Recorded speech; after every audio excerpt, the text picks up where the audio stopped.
இன்றைக்கி வீடியோவில் வாழைப்பூ அடை எப்படி செய்கிறதுன்னு பார்க்கலாம்.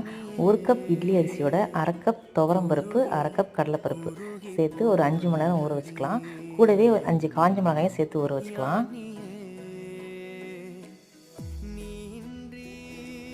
ஊறினதை அரைக்கிறதுக்கு முன்னால் சோம்பும் உப்பும் சேர்த்து அரைச்சி எடுத்துக்கலாம். இப்போ கட் பண்ணி வச்சுருக்க வாழைப்பூ, வெங்காயம், கருவேப்பிலை இது எல்லாத்தையும் சேர்த்து நல்லா மிக்ஸ் பண்ணிக்கலாம்.